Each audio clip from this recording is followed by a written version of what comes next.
I want to just open the conversation by addressing, like, once again, this incredible, like, just ticklish irony to the comparing the people who are here right now, the small number of people in the room, right? The small number of people in the movement, because out of like full-time organizers, there's probably only about 200 of us, less than that even. There are a lot of people who organize with their all the time they have, but they also have to work, right, in order to support themselves. So in terms of Mr. LaRouche's movement, there's just a few hundred people, a few hundred souls that are really closely connected to this mission, all right? And yet, we intend to destroy the system of empire. We intend to destroy the British Empire. And that is the only way it's going to work. You can't talk about it any other way. You can't say, okay, well, I intend to fix the food crisis, or I'm intending to prevent the war from happening, or I intend to reverse the financial crash. None of that is going to work. None of it. Because it only is going to function if there's a cadre of people. It's going to start very few, in particular from the younger generation, who can grasp what Lynn said last night about the fact that this is what I was referring to, Bill. Let me actually begin it, and you don't need to turn to these yet, but later on I'll be using them. I'm going to read from what we're going to end with. So there's a certain, poetic quality to the discussion today. These were the final comments from LaRouche last night. Here's the big problem. We have a degeneration, a moral, intellectual degeneration of the population of the United States, so that if we don't get the United States back now, the young generation coming up now will destroy the nation anyway. That's the issue. You have to do it, because if you keep this policy going on what's allowed, look, the people who were my age as a young man, they don't exist anymore to speak of. And the younger ones who aren't in that category aren't fit to lead, except very rare cases of people who actually have the guts and brains to do what's necessary. Most of our members of Congress are cowards, stinking cowards. They have no depth of commitment at all. What we have now, they are now those people who are generally gutless.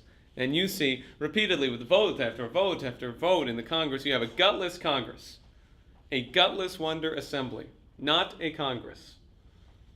And if we cannot now, at this point, turn the tide away from what has happened since Franklin Roosevelt died, if we can't turn that tide now, mankind may be finished. And that's what I'm concerned about. And I know I make no mistake, I make no exaggeration in any degree on this issue. I'm right. And anybody who thinks I'm not right, they're wrong. So, I want to think about what he's talking about in terms of the younger generation. Think about, because here's what we have presented before us. Pearl Harbor has been hit. All right, it's already been hit. And it's right now that people have got to be responding on that nature. LaRouche often talks about how he was in New York City on the day after Pearl Harbor, and how he saw people that the mobilization in the streets was that all of a sudden, like, a light went off, and people who had, like himself, who had really not intended to become a part of the fight, decided in that moment, as if simultaneously, we've got to move to preserve the nation state, to preserve humanity, and thinking about the world as a whole. Because that was the identity, and that's the identity that must be forged. But this is really interesting, because that's not necessarily what could have been. That generation was defined by what Roosevelt did beginning in his first 100 days with Glass-Steagall. They were known as the lost generation. People who had no hope because of the Great Depression. and they were turned. They were transformed, right? So, and they became the people who fought fascism and won and defeated what could have been a Nazi system across the world, and that's what we're faced with today. Last Friday, LaRouche said, impeach Obama or face overt dictatorship. This is Nazi dictatorship. That's not even adequate at all. Right now, there is genocide taking place on the planet, and Obama's at fault. And anyone who thinks it's not happening, it better get their head out of the ground. Because all you have to do is look at Haiti.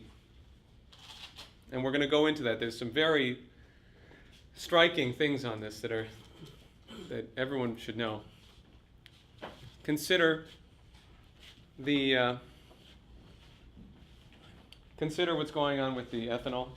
This is just as an aside, really, because it's crucial, but let's just address it momentarily. 40% of our corn is going into the gas tanks. All right. So, first of all, what is the result of that? Well, there's about 1 billion people on the planet who are hungry. All right.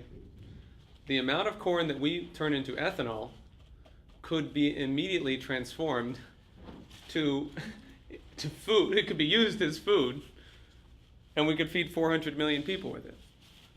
This are calculations that Dennis Mason has done recently. So then you have to ask yourself, well, why on earth are we doing it?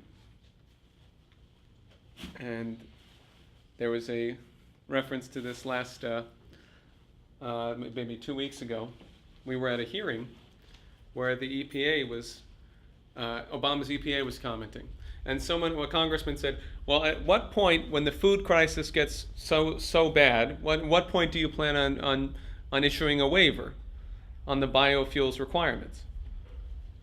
And a response from the EPA, at what point in time would you lift the biofuels requirement and allow that food to be used as food?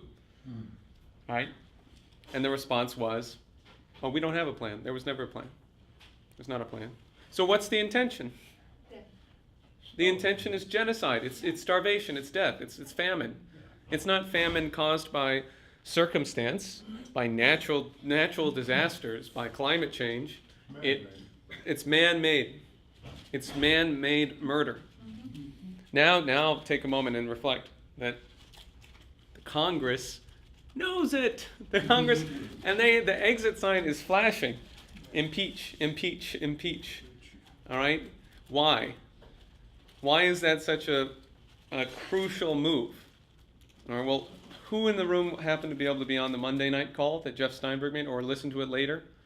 This was the emergency conference call. I know Bruce got to listen to it. James, you're on it? Okay, very good. I strongly urge everyone to listen to it. It has been sent out to you as an MP3 form, so you can look in your email from Bob Wesser, I expect, or perhaps from Stu Rosenblatt, if you have access to your email. If you have any other issues on that, I'm sure we can find another way. In fact, it's on the LaRouche PAC website. So if you can access the LaRouche PAC website and you search for Jeffrey Steinberg briefing of, what was the date? Monday the 10th, June 10th. Then you'll be able to listen to it. It's about an hour, a little bit longer. But he opens with this tremendous revelation. He said, only 3 or 4 people in the world knew this up until this point in time. Only a few people, myself, Mr. LaRouche, and a couple of other people who had to know. At the same time that LaRouche made his famous April 11th, 2009 webcast saying Obama is a Hitler, Obama is an Emperor Nero, at the same time that he said that, there was a parallel identification, a psychological assessment of the president that said, clinically, agreed clinically with what Mr. LaRouche said. Because the whole point is that he's a malignant narcissist. So that's someone who cannot think from the standpoint of another person. It's like impossible for them to imagine what it would be like to be another person. They only see themselves everywhere. And further, the point of being a malignant narcissist is that they hate themselves. And you can see this. I mean, everyone has seen it, but you can really see it in Obama's mannerisms. And he goes up there and he'll say something that is just totally brutal and disgusting. And and he hates himself for it. So he said the intelligence community, some faction within the intelligence community, already came to the same conclusion in April of 2009. So this Jeff used to frame the situation with the scandals. Because here's the concatenation of scandal after scandal after scandal after scandal after scandal that are hitting Obama left and right and up and down. And it's not a coincidence. This is a coordinated effort by figures within the patriotic institutions of the presidency, because there are people in the United States government, in the institutions, the military, etc., the intelligence community, who do have a patriotic response. And if you go back to the 1970s, these people picked up LaRouche as a thinker, as a creative mind, because they saw that his outlook was that of Roosevelt and Kennedy. These are people who were defined by their, for example, in the military, by their love and respect for MacArthur, right?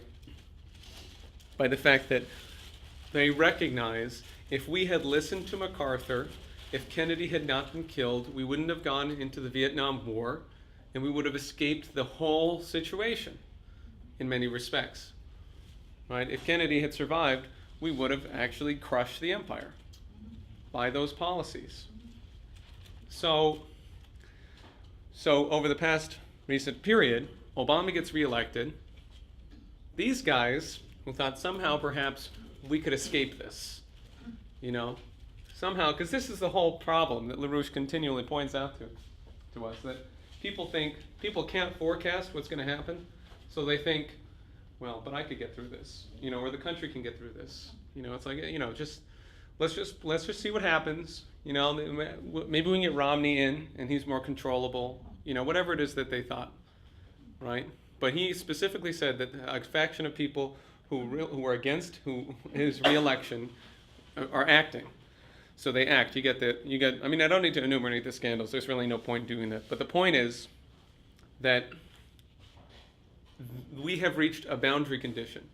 Obama can no longer boss around everyone this way and that in the Congress and threaten them and blackmail them, because he's lost credibility. Now, this week there was a press conference held, and at this press conference you had the ACLU, Rand Paul, a whole swath of other Republican congressmen, Tea Party types, many of them, right? And Bruce Fein, who I'd say probably everyone here, with maybe a couple of exceptions, has seen speak publicly at a LaRouche event, right? Or at least you've seen the video, right?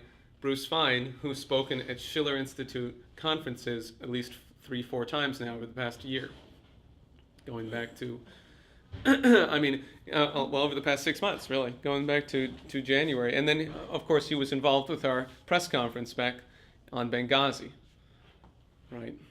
So the situation here is that we have a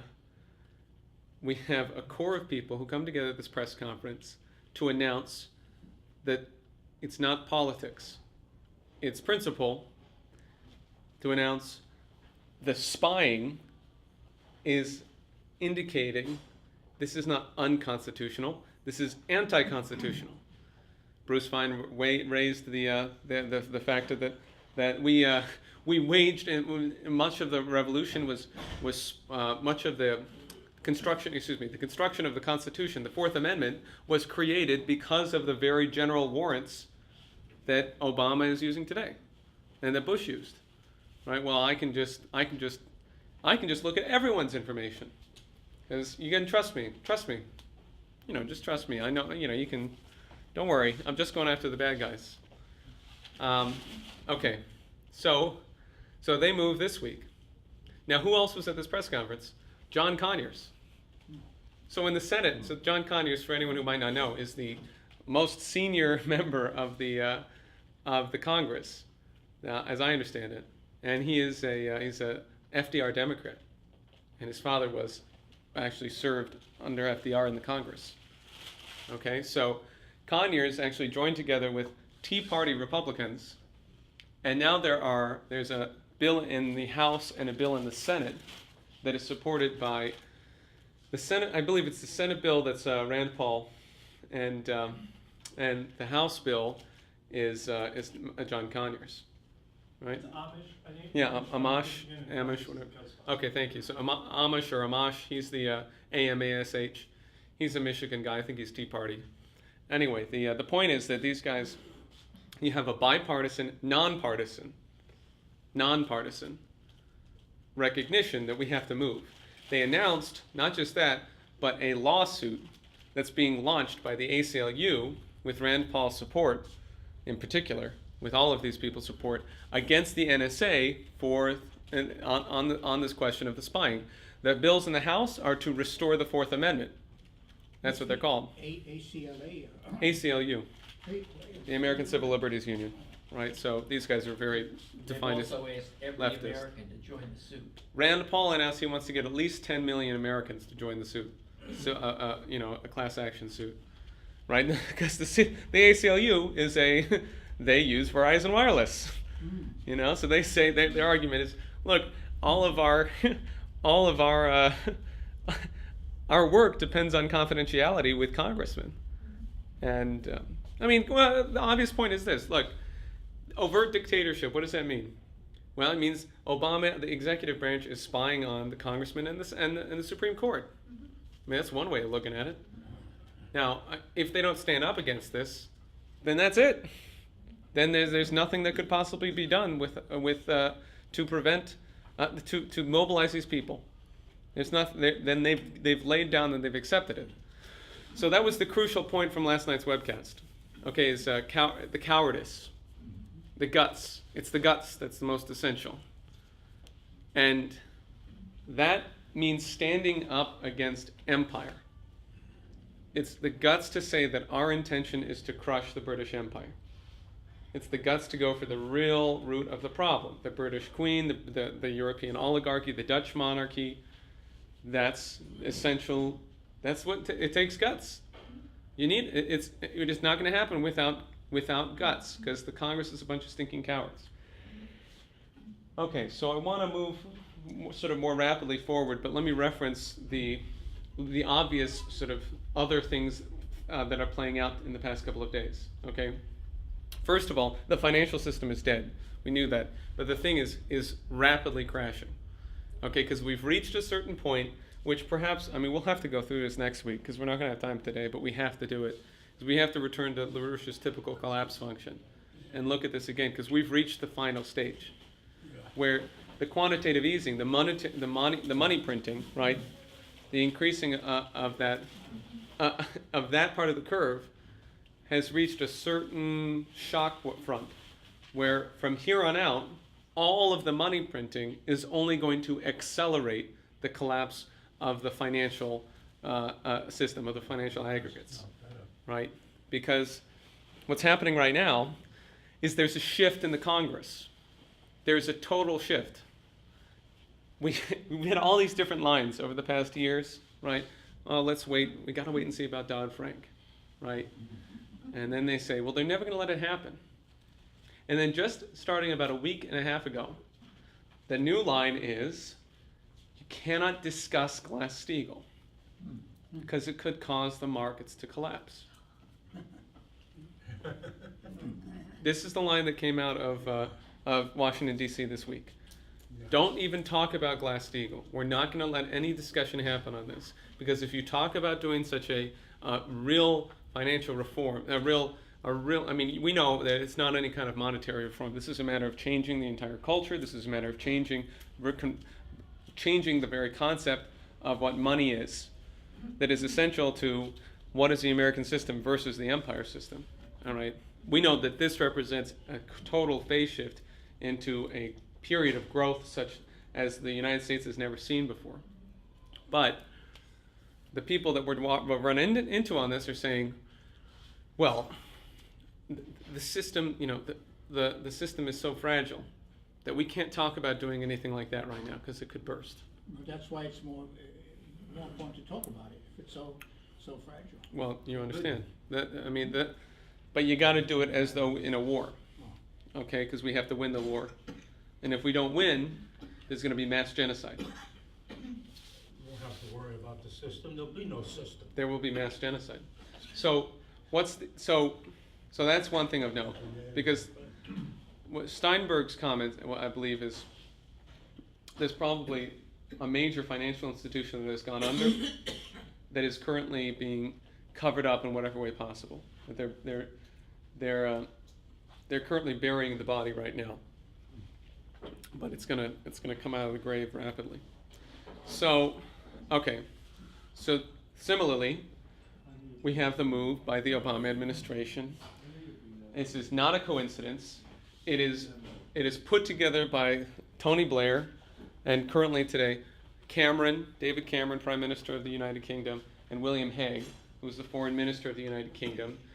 Bill Hague, he visited Washington, D.C., visited the White House. The next day, Obama announces, we're going to fund and we're going to arm the rebels, right? The Syrian rebels, the Al-Qaeda rebels. We're going to arm the people who just recently, just brutally murdered a 16-year-old who identified himself as an atheist, right? Amongst a list of war crimes, of atrocities that I couldn't possibly go into today, right? So there's been a major reaction against that. You know, you might have read in this morning's New York Times, there was something that said, after arming Syrian rebels, then what? What's the strategic question? What's the follow-through on this? So, but I want to return to the essential factor here, which is that we have to change how people think. How people think. And you're watching that happening right now, because the people who are moving with the scandals, or like Zbigniew Brzezinski yesterday, who was from the Carter administration, the National Security Advisor, he said, I don't know what's the strategic objective here in arming the rebels. I don't know what is he thinking? What's the point of this, right? I was going to say that. What is the point?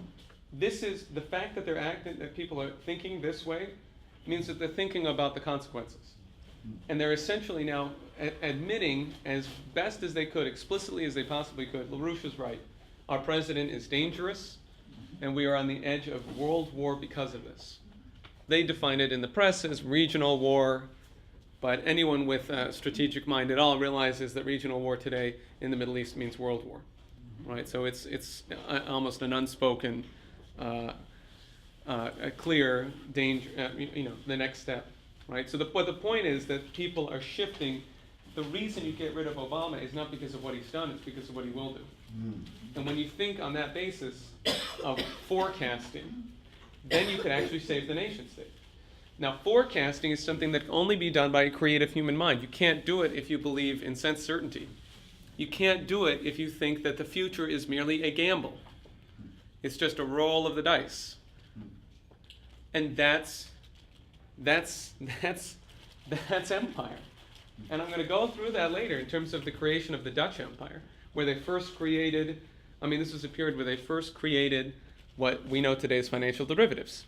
They were created in the mid-1600s in Amsterdam, in Antwerp, and there was this is where in the same period, you had the creation of the first publicly owned casinos, state-owned casinos in Venice, where they created, for the first time, you had gambling houses on mass scales, right?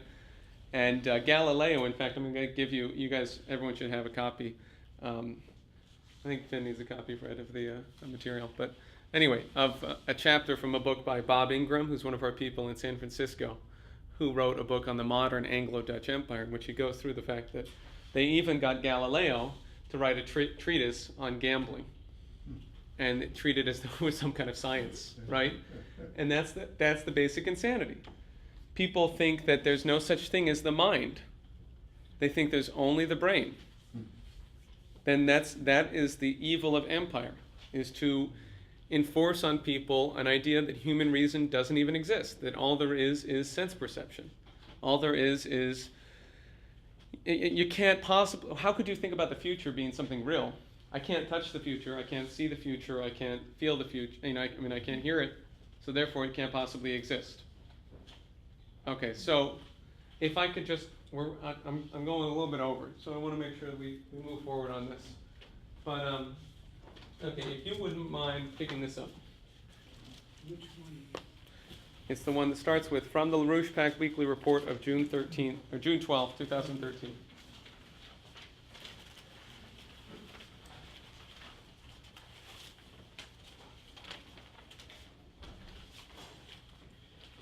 Now, I created this document because there are a lot of things that I won't necessarily be able to go into today. So I'll read excerpts from it, and we'll look at it, in an excerpted way, but I want you to have it so you can look at it later. And the same is true of the other packet that I gave you. Do you have one, Vicki?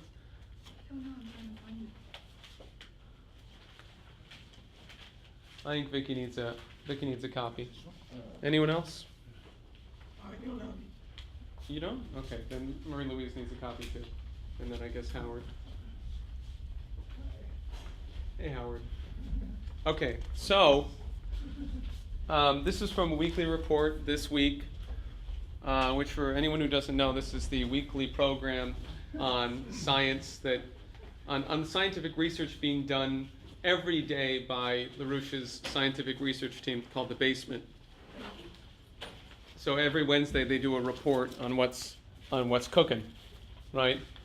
Because what we're engaged in is a massive scientific revolution to destroy the ideologies of sense certainty, of the belief in sense certainty per se, that dominate our cultural, political, scientific, economic system.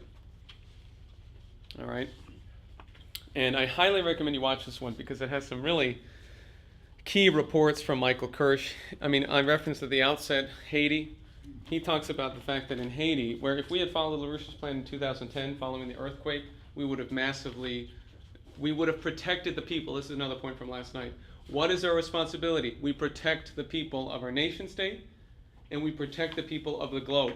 That's what Americans do. That's who we are.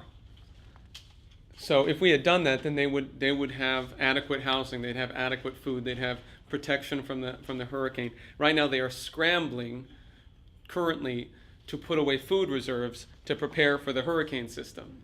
All right, the hurricane season, excuse me. In the meanwhile, there's just a dramatic increase in malnutrition. 2/3 of Haitians cannot get the food that they require without the help of some aid service, some foreign aid, as I understand it, right? Perhaps not only foreign, but anyway, but from some kind of charity service, right?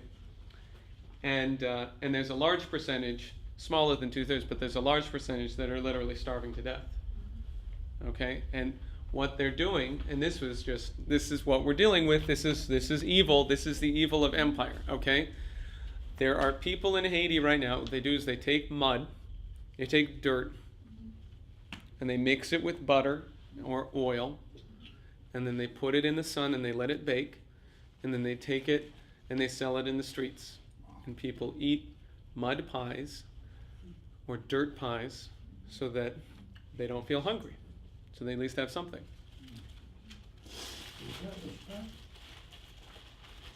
That's what's going on right now. That's what's going on right now. I mean, similarly, look, the whole, and it's just this is what's happening. But forget about the predicates, because any possible story I could tell you one that's 10 times worse. You have to look top down. We have to destroy the British Empire. That's his point. If you look at I'm just going to get forward to the second page. If you could turn to the second page, I highly recommend you read this transcript later. But get to the second page, and you see the little page break, and then you have LaRouche in the middle of the page. See, the danger today, when you start to pick secondary issues, which are spin-offs of the thing which have to be dealt with, you got to look at your basic motivation. Are you going to destroy the British Empire? That's your question. One question. Not a lot of details, because you're not going to win by saying we can do this, plus this, plus this, plus this. Yes, we're going to do it, but we're going to do it as a United States, not under this kind of influence. So we're going to destroy the British Empire. And if we're not willing to do that, we are going to be destroyed, either by this system, which the British Queen, who is now not in the best condition, apparently she's getting sick, but her tendency in the British Empire has been, it's been the Anglo-Dutch system. We have to destroy the Anglo-Dutch system as a power. And if you're not talking about it in those terms, you will never discover the means and instruments by which you can save the United States. All these other things are subsidiary features of what we must do to defend the United States in terms of our national interest. We also have a world interest as Americans. We are concerned about what happens to the world as a whole. We're not foolish. But we know this thing that the Queen represents must be destroyed. And if you try to take it down into constituent elements, you lose. Because you have to have a war plan. That doesn't mean we're going to war. It means we're going to do the same thing you do in a war. We're going to crush the British Empire. And that's the only thing that will do any damn good. Now, as an aside, let me just say that this is the point that I put to a bunch of people I met in Albany last Tuesday. The revelations that Snowden did, I met a bunch of young people, the revelations that Snowden brought forward as a 29-year-old, he took leadership. This is tremendous. Right? To against tyranny for the generations that come after. He's very explicit about this. But what's the difference in terms of what we're doing now? This is all good. But what needs to happen now is we need to crush the bastards. We have to destroy them. And that's Glass-Steagall. And it means we got to do it immediately. We have to do it right away. It should happen this week. It should happen immediately. All right? So that's what I put to people, and that's what they responded to. No one wants to hear, like, oh, I've got a good idea. We don't need good ideas. We need to crush the enemy. That's the only way it's going to work. So I think that sort of sets the stage for, in terms of what Scott and I want to go through today. Right? Because the question is, what are the... I mean, I was just struck last night after the webcast. We have such power. We are tremendously powerful. We are tremendously powerful. I mean, you look at... Yeah. You look at when you watch LaRouche on that dais with that, saying what he said last night, and you can actually, and if you read this new paper, because this is really the crucial question. LaRouche wrote a new paper. He said, this is the most important scientific document I have ever done. This is my most important scientific work of my whole life. And my most important piece of work generally. So that's pretty good. That's pretty dramatic. And we just began discussing it. I mean, members of the organization over the past week, with people that we're talking to, that we're organizing, and right here today, that's what we're discussing. He stressed, yep. Can I just say one thing? Yeah. I thought about this a little while ago. I had been watching one of the earlier reports called Who We Fight. I don't know if you remember that. And part of it, MacArthur talks about I'm not sure if it was about Inchon, but he was talking about, well, how do you break the enemy? You cut off their lines of supply. And that's what Glass-Steagall does. Because what you do is you take the enemy's lines of supply, which is, all the financial capability it's got, and you cut it off. And you redirect it towards what we need to do, which is rebuild the economy. So it's a war strategy. Absolutely, yeah. And to use it, to define it, to completely change the geometry of what our economy is, and to begin such that we increase our power economically to the extent that's necessary to crush them once and for all. I was going to ask, what did LaRouche have to say about Edward Snowden, the so-called whistleblower? Well, let me... And also yeah. about the hacking that's going on between the U.S. and China. Yeah. Well, I think what I was able to put to these young people is the question. I mean, the important factor is there's a potential for a revolt in the Congress. We saw parts of it. There's a potential, but LaRouche's point is forget about all the nonsense, about all the like the little things here and there. That's not the issue.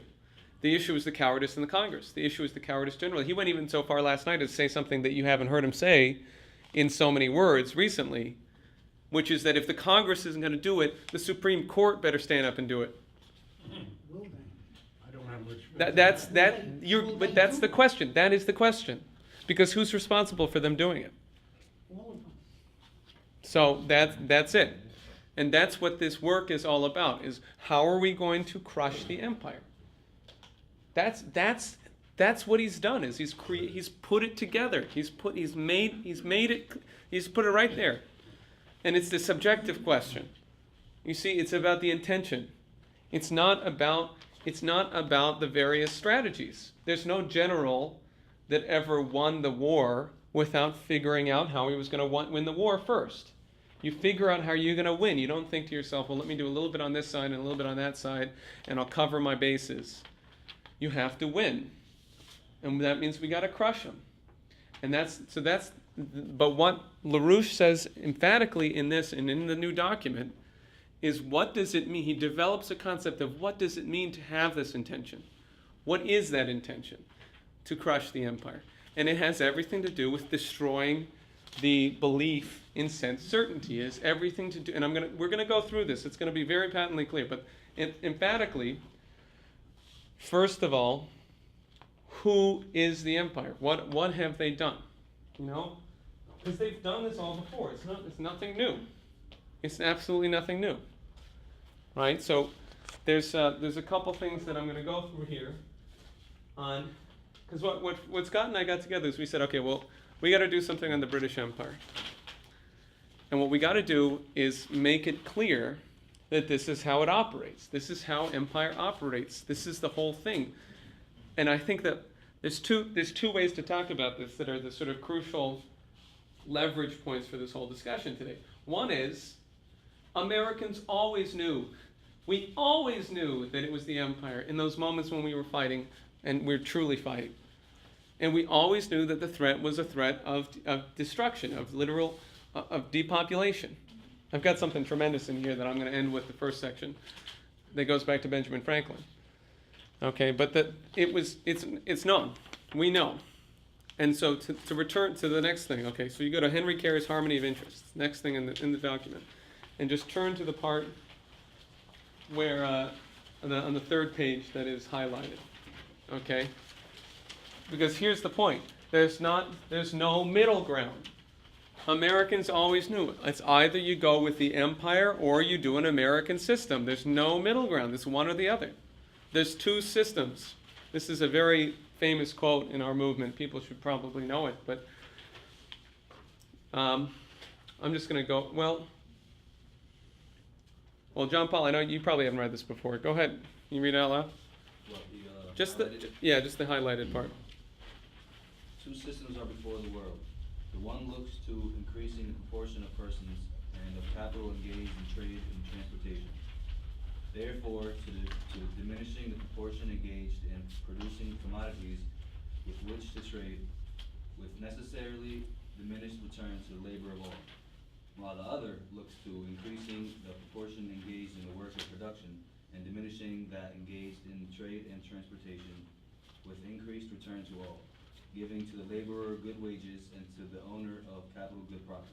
Okay, so let me parse that real quickly. But there's two systems. He's talking about the British system and the American system, the empire system and the American system. One is geared towards increasing the productivity of the economy as a whole and the economies of the world. The other one is geared towards decreasing the production, towards shutting it down and to creating profits. Right? Okay. Can you go to the? I mean, please read the whole thing. It's much richer, but go to the next part if you would.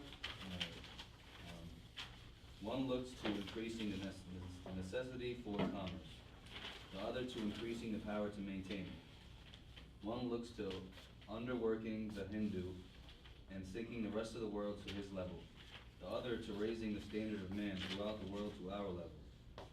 One looks to pauperism ignorance, depopulation, and barbarity. The other increasing wealth, comfort, intelligence, combination of action, and civilization. One looks towards universal war, the other towards universal peace. One is the English system, the other we may be proud to call the American system.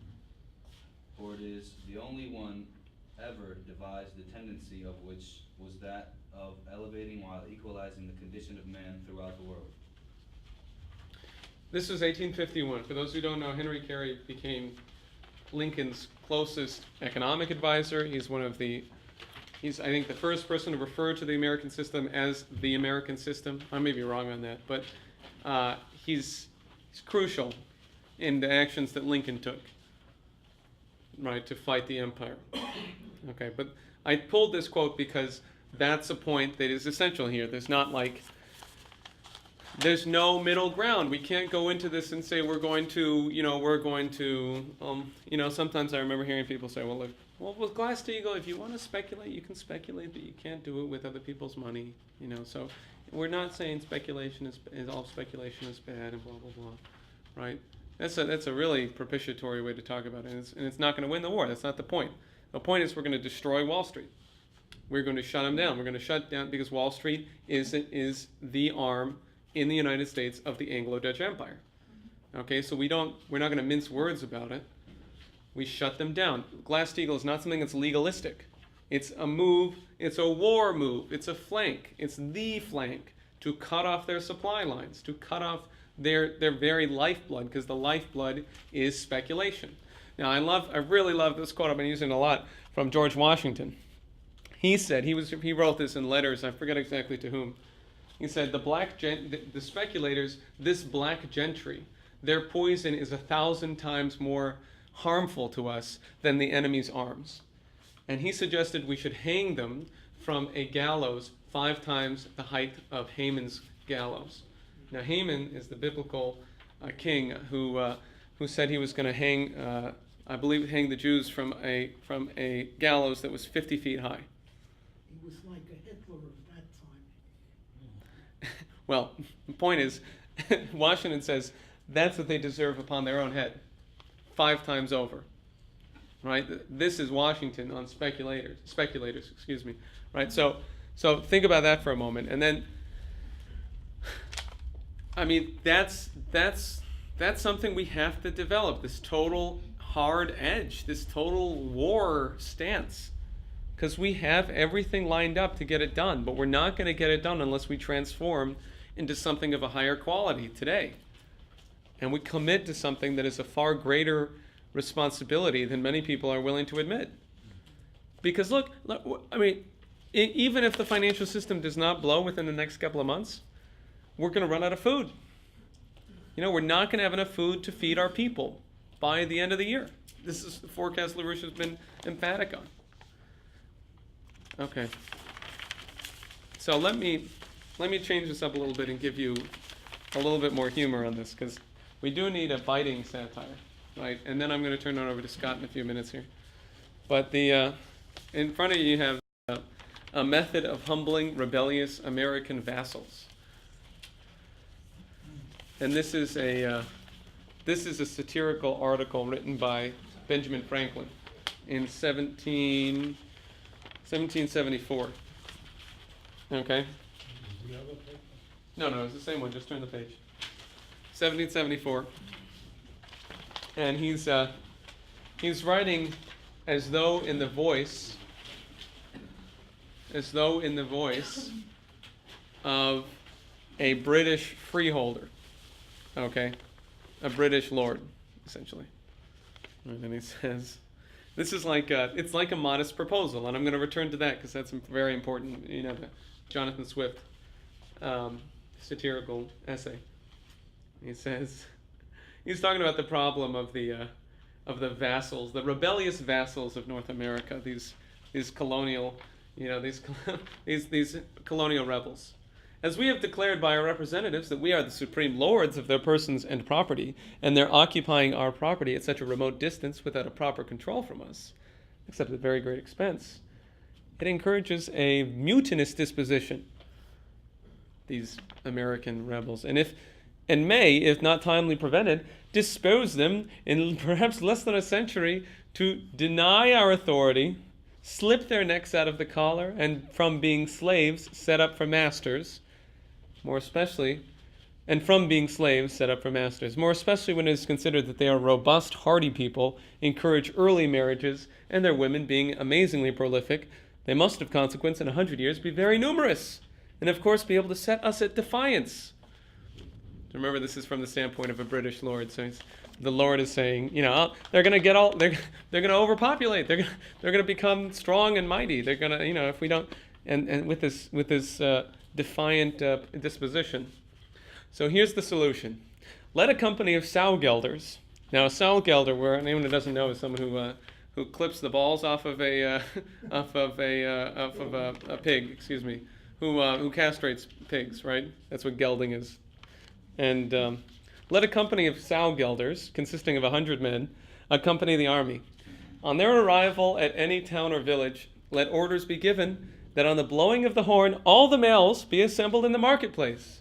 If the corps are men of skill and ability in their profession, they will make great dispatch, and retard but very little the progress of the army. There may be a clause in the bill to be left at the discretion of the general, whose powers ought to be very extensive, that the most notorious offenders, such as Hancock, Adams, etc., who have been ringleaders in the rebellion of our servants, should be shaved quite close. But that none of the offenders may escape in the town of Boston. Let all the males there suffer the latter operation, as it will be conformable to the modern maxim that is now generally adopted by our worthy constituents: it is better that 10 innocent persons should suffer than that one guilty should escape. So this is how we're going to solve the American problem. We'll just clip their balls off. And he continues. I really like this on the next page. He said, the advantages arising from this scheme being carried into the execution are obvious. In the course of 50 years, it is probable we shall not have one rebellious subject in North America. This will be laying the axe to the root of the tree. In the meantime, a considerable expense may be saved to the managers of the opera, and our nobility and gentry be entertained at a cheaper rate by the fine voices of our own castrati, and the specie remain in the kingdom, which now to an enormous amount is carried every year to Italy. So for anyone who doesn't know, the castrati were the opera singers who were castrated.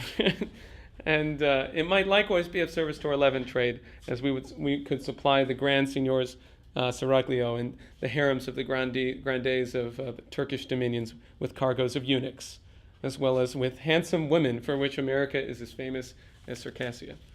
So that's so Franklin was writing this. Now, okay, this is like pretty funny, but Franklin's writing this in the context of the British imperial genocide in India, which has taken place over the course of the same period, where they literally, because of famine policies, and rather than go into this in depth, I'll just have to make it available to people, but because of famine policies, right, policies of killing people off by taxing them, for example, making people in India only grow cash crops and making them hand over 60% of their income, and it had to be in gold, so they had to sell their stuff first, all this business. They caused huge famines.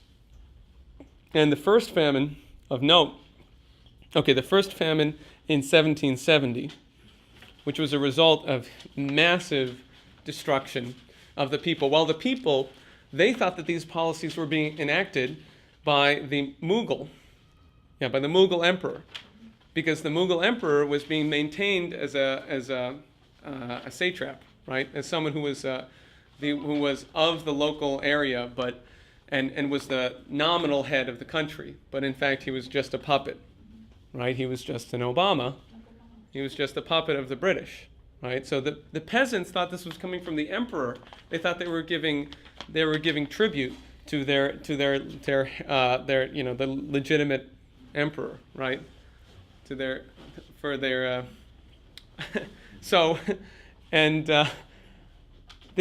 This led to a third of the population being killed in 2 years.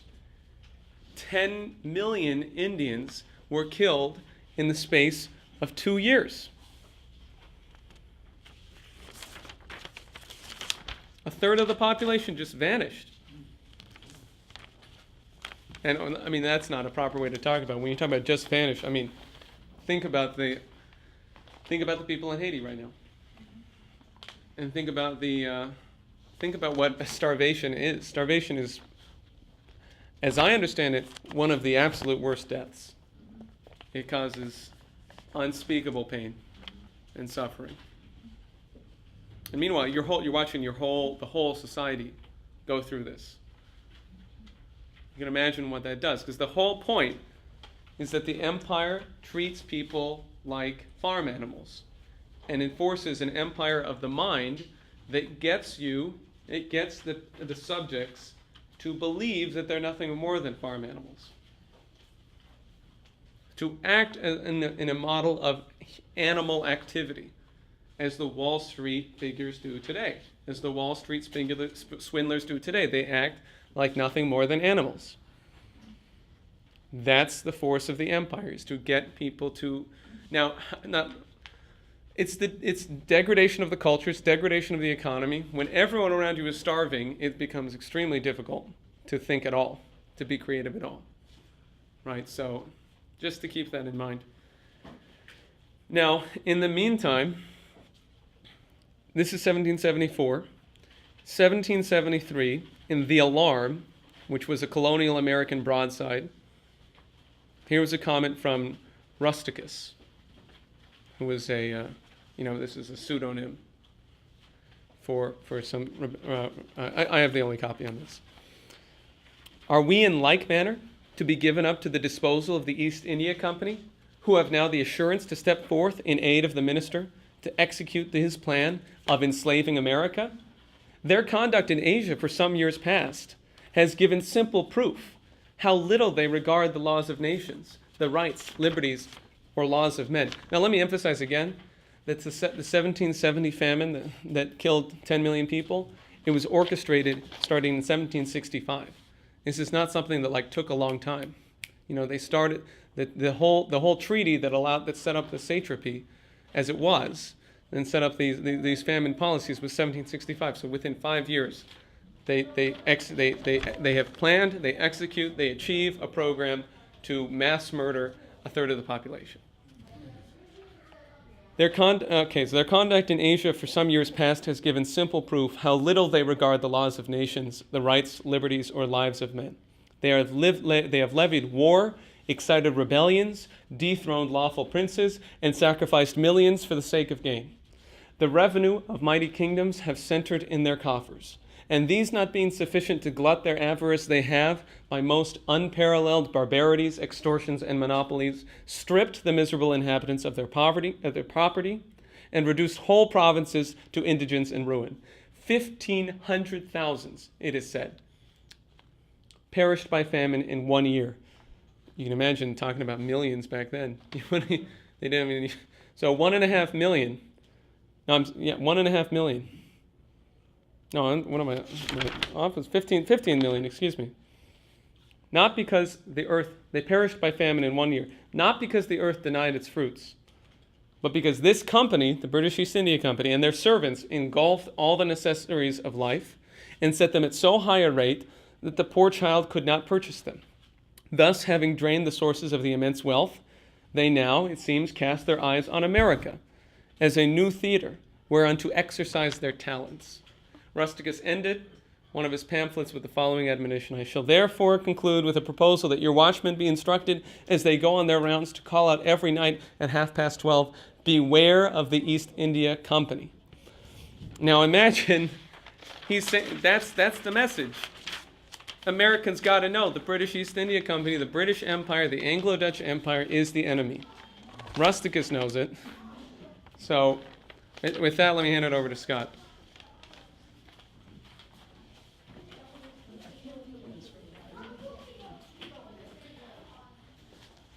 Well, when Daniel and I started taking this up, we said, we got to take up Lynn's directive, and Americans have to remember who the enemy is. That you've got this system raining down right now of globalization.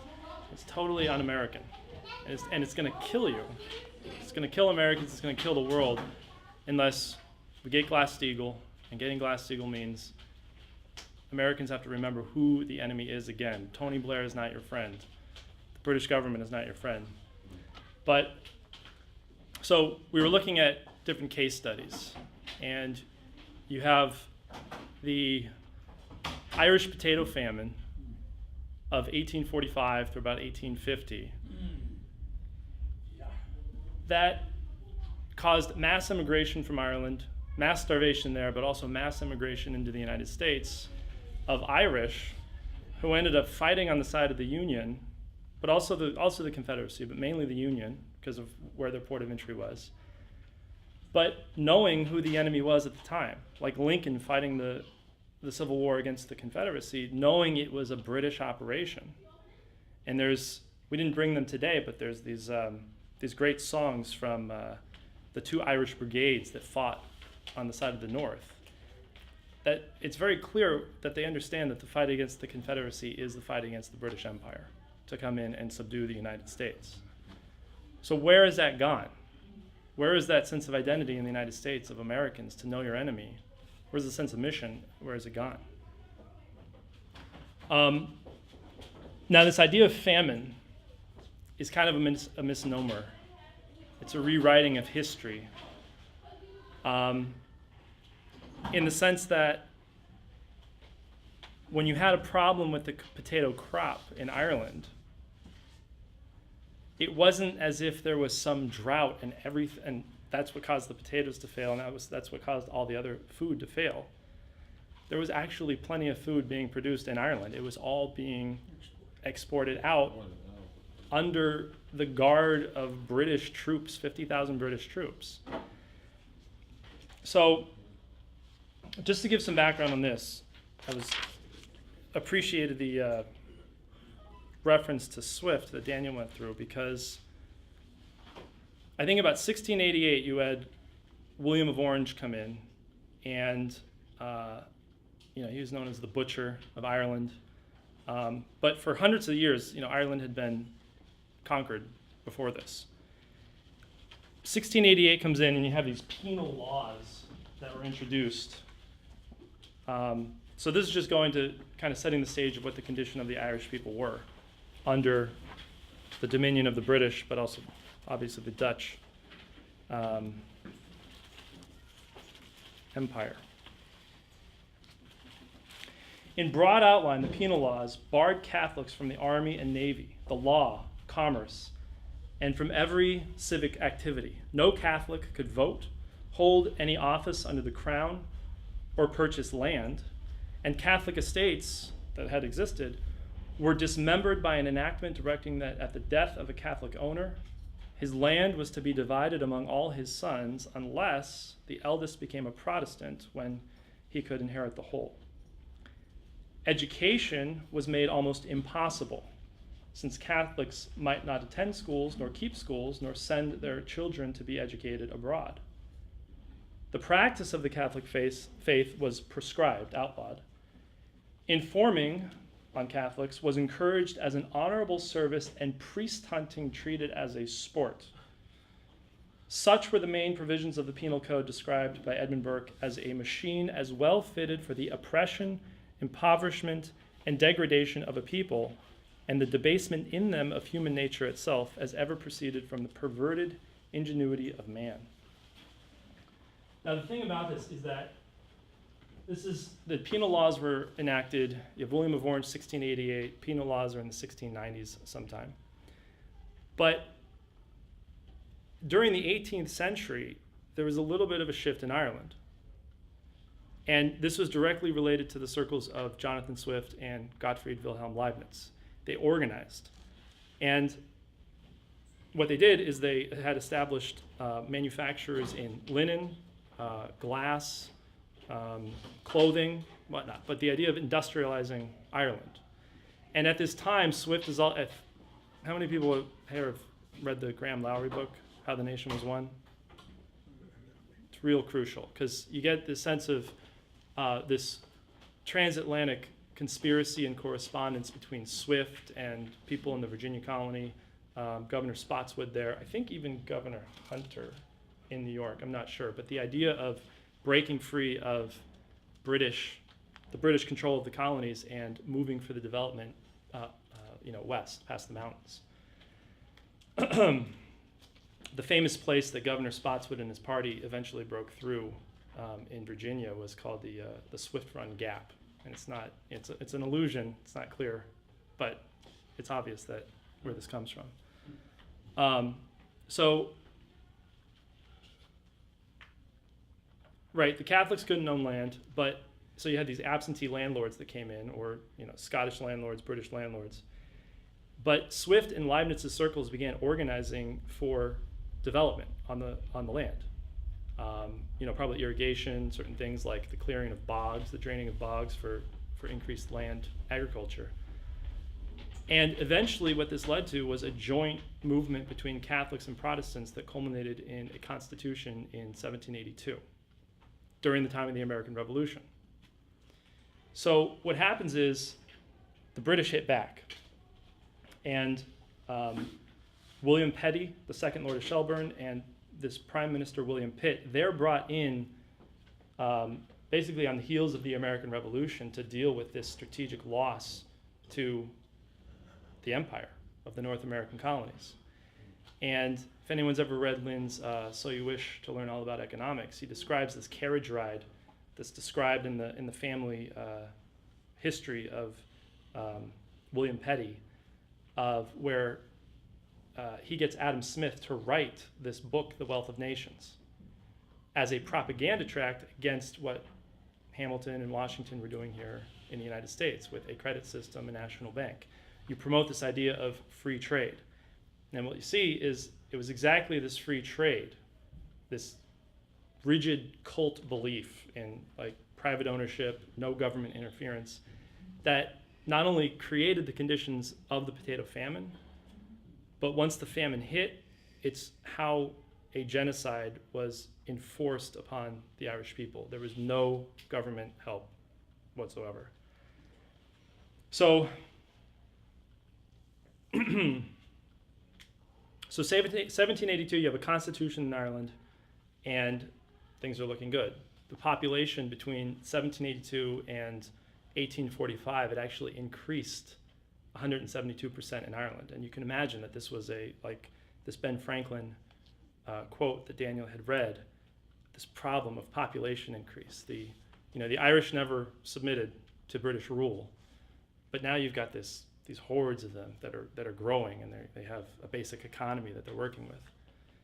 So William Pitt, in the same way that you get these young Europe revolutions later with Lord Palmerston, and I have to look more into this, but there was an Irish uprising in 1798 that the British then came in and crushed, that William Pitt had actually been involved in creating. It was called a young Europe, a young Ireland movement. And it wasn't a very effective uprising, but what it did is it gave the British the excuse to come in, crush the rebellion, and enact the Act of Union in 1801, which abolished the Constitution, and it brought Ireland completely under the rule of the British, and it established this free trade zone between the Irish and the British. And the idea was, well, isn't this great? Now the Irish are incorporated into the British economy, there's freedom of trade, this is going to be wonderful. And it turned out, obviously, as you know, the exact opposite. Because what happened is those manufacturers that had existed in Ireland at the time were all wiped out by the surplus British products, British goods that were just dumped cheaply in there. Then what you had with land use after the Act of Union is that 80% of the land in Ireland was foreign owned, either by Scottish landlords or British landlords, most of whom were not there, most of whom called absentee landlords.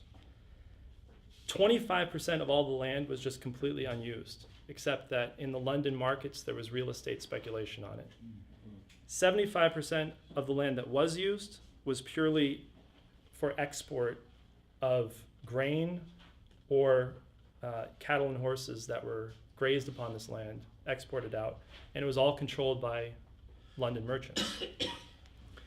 So, what did this do to the Irish people? Their rents went up under these landlords. Everything that they grew went to paying the rent. 2 million of the Irish people didn't even sell the food that they were growing, the wheat and the oats and the barley and the milk and the dairy that they were creating. But it just went directly to the landlord, just so that they could stay on this plot of land and eke out an existence with these potatoes, which, granted, the potatoes are a pretty amazing thing, pretty amazing crop. It's what kept the Irish alive, because in terms of land area, it takes a lot less land to grow potatoes to feed people and keep them alive than, say, grain or something else, density. But the problem is this is all that the Irish were living on. It was potatoes and water, basically, or maybe some milk. Potato soup, yeah. There's only so much creativity you can base off of a potato. No, but there were reports of the Irishmen that worked, and these potatoes did keep them alive. It was like 12 to 15 pounds of potato a day per person, morning, noon, and night. And let me just read some of the conditions here.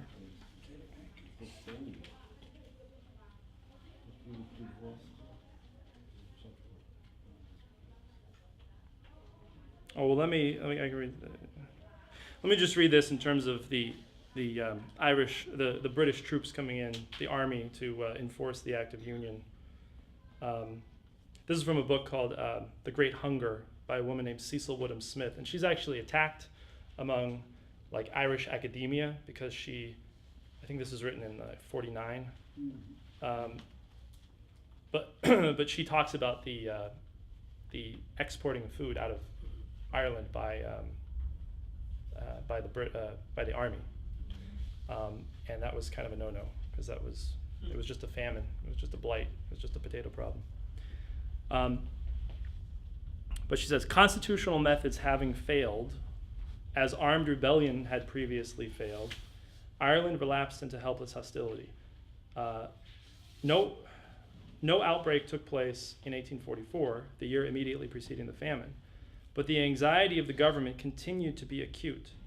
And on the eve of the famine, the government of Ireland was admittedly a military occupation, and the garrison of Ireland was larger than the garrison of India. How do you govern it? Demanded Macaulay in the House of Commons in February 1844. Not by love, but by fear. Not by confidence of the people in the laws and their attachment to the Constitution, but by means of armed men and entrenched camps. And then these are some of the conditions that were known in Ireland. And, they sent, on the eve of the famine, they had this Nassau senior. They sent this commission into Ireland to see what was going on. And, they reported that things were pretty bad. But this is 1844, after, 43 years of free trade policy. And already in 1824, they had sent a commission in. And, the unemployment was just incredible. 2.4 million Irish adults, which was 60% of the labor force, outside of the short potato farming season, right? They didn't work. 30 weeks out of the year, there was no work for them to do. So there was no wages, there was no accumulation of wealth of anything. They were just totally destitute. But this is an account of what things were like. There never was, said the Duke of Wellington, a native of County Meath, a country in which poverty existed to the extent it exists in Ireland. Housing conditions were wretched beyond words. The census of 1841 graded houses in Ireland into 4 classes. The 4th and lowest class consisted of windowless mud cabins of a single room. Nearly half of the families of the rural population, reported the census commissioners, are living in the lowest state. In parts of the west of Ireland, more than 3/5 of the houses were one-roomed, windowless mud cabins, and west of a line drawn from Londonderry to Cork, the proportion was 2/5. Furniture was a luxury. The inhabitants of Tullahobagly, I'm not sure, County Donegal, numbering about 9,000, had, so 9,000 population in this county. In 1837, there was 10 beds in the county, 93 chairs, 243 stools between them. Pigs slept with their owners, manure heaps choked doors, sometimes even came inside. The evicted and unemployed put roofs over ditches, burrowed into banks, and existed in bog holes. And that actually, at a certain point during the famine, when people were being evicted, it became illegal for them to like dig these ditches and put covers over them. They were kicked out of the ditches. It was just like pure brutality. And then in addition to this, like in all of Ireland, for 8 million of a population, there was 39 hospitals. So,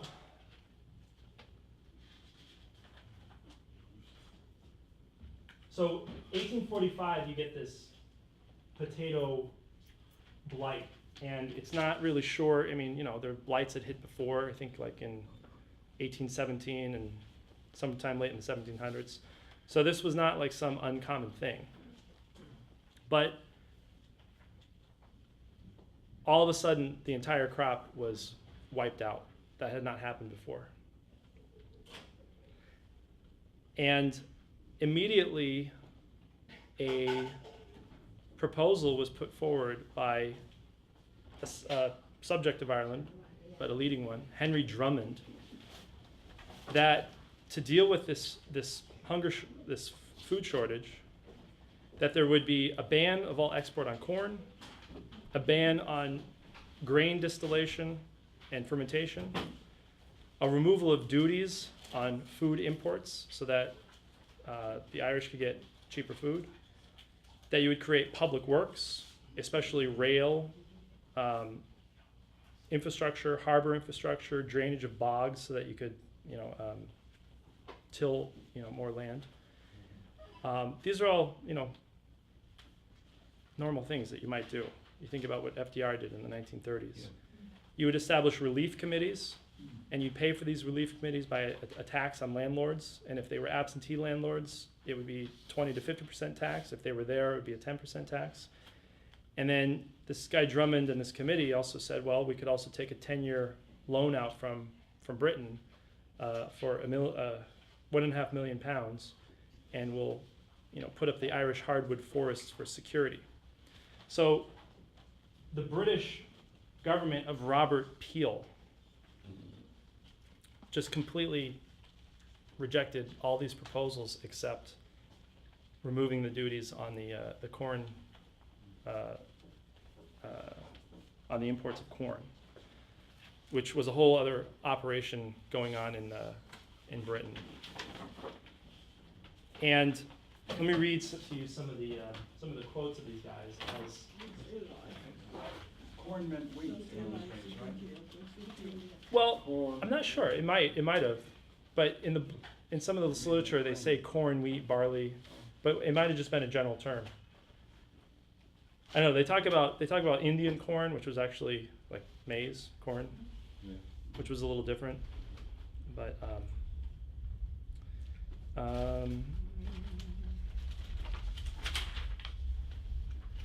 so this is in the midst of, this is 1846, the first potato crop failure.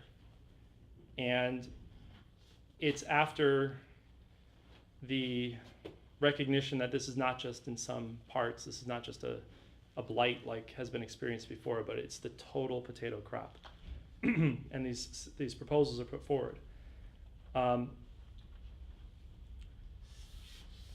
And the Prime Minister of England ignored all but the second one on the import tariffs. And they said that, well, they said that this is Trevelyan, who was the head of the Treasury. So the only way to prevent people from becoming habitually dependent on government is to bring these relief operations to a close. The uncertainty about the new crop only makes it more necessary. These things should be stopped now, or you run the risk of paralyzing all private enterprise and having this country on you for an indefinite number of years.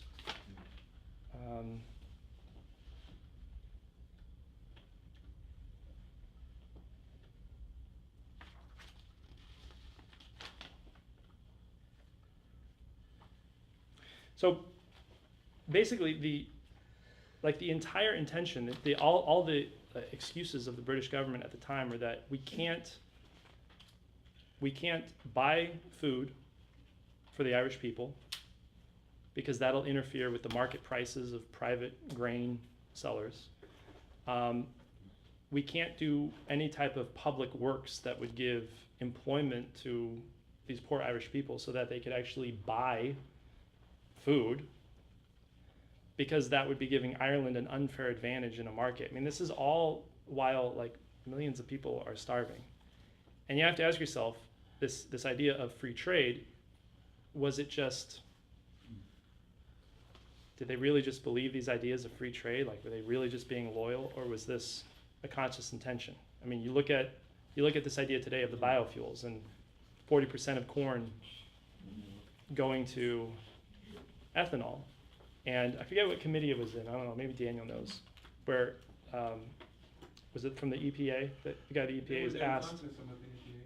He's asked, some official from the EPA is asked, well, like, are there any provisions in this biofuels mandate for when, there's food scarcity that the proportion of grain that has to go into these biofuels can be reduced? We could deal with he said, no, not that I know of. There's nothing like that yet. It's what you're facing here with the system that's in place, like the WTO, from Roosevelt's day and up through Kennedy, you had this idea of food surplus, grains. All that was wiped out by the WTO, because if these countries are going to trade together, then they can't have surpluses on hand for when prices go up, because then that's like an artificial interference with the markets. If a country has surpluses to release and feed their people, then they're not going to have to buy food at whatever prices exist. And that's going to be an artificial interruption of the markets. So where the intention after World War II was to make sure that there would never be hunger on the planet. These green revolutions, agricultural development in the third world. All that stuff's largely been wiped out in the name of free trade and market efficiency. Now, did people not know what was going to happen with that? Did the people that pushed these things through, the WTO, not know what the danger was that you're setting yourself up for? So, I mean,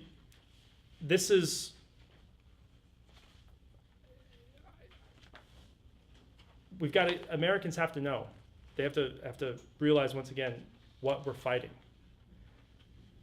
That there's an intention to depopulate this planet. There's an intention to kill you. These are not just nice economic theories. And the way you bring this stuff down is Glass-Steagall. So, Great. Yeah. I thought now might be a good time for questions. If you want to sure. take any questions. Yeah. Or just discussion generally. What are like the direct consequences if we actually do Glass-Steagall? What's that gonna do directly?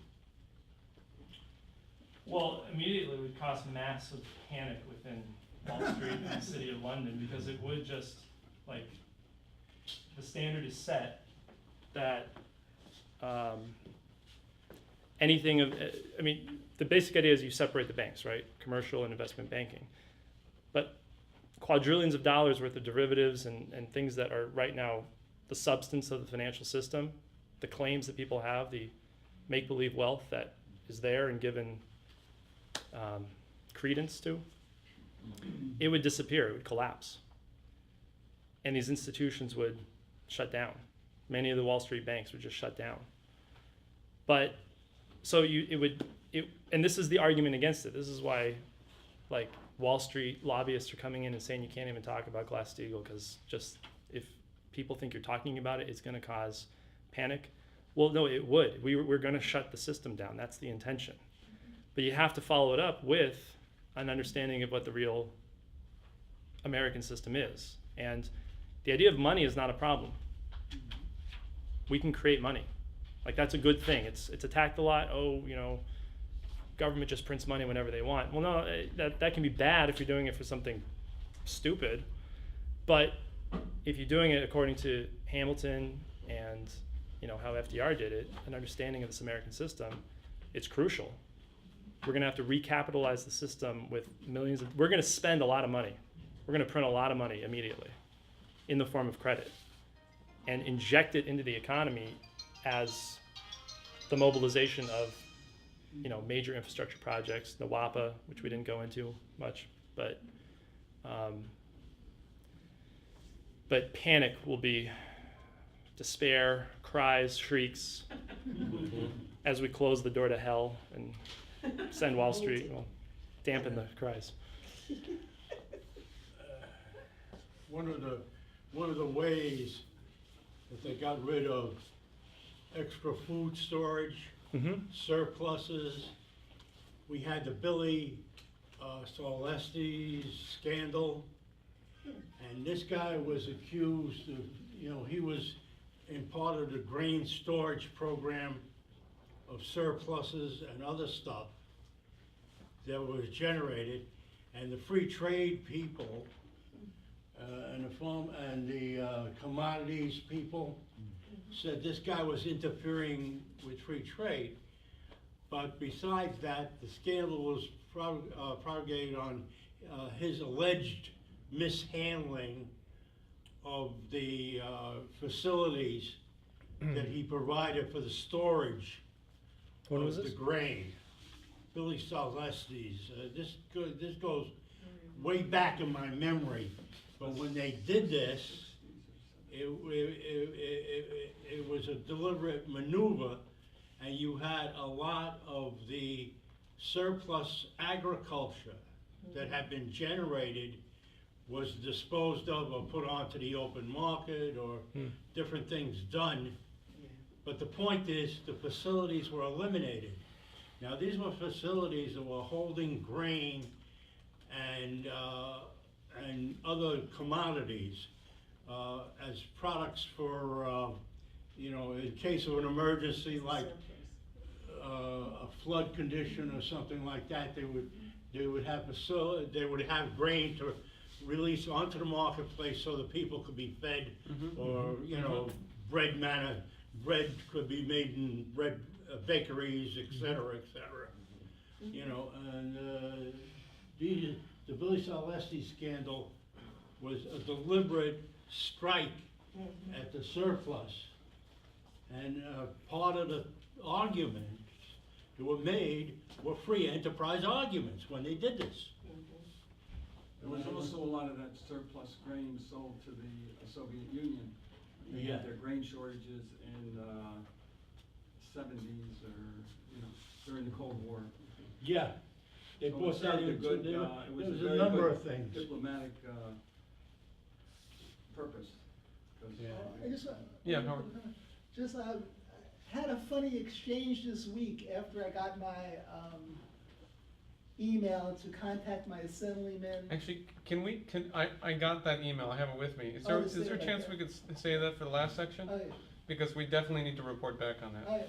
But I would just say in response to that, I mean, look, every single mechanism is being used to destroy us. Yeah. Every single policy that Obama's put in has been intended to destroy us. Look at Congress this week. Our Congressman Scott Garrett, he introduced a bill, right, that they just voted on. You got it. You got it, Fred. In terms of there's a seat over here. Okay, Marianne, you can come sit next to Jessica when you get the chance. But Scott, sit next to Jessica when you can. Scott Garrett, he introduced a bill that means that they're going to deregulate derivatives further. These are essentially derivatives held by foreign arms of a U.S. bank. That these are going to be further deregulated, and there were 300 congressmen that voted for it.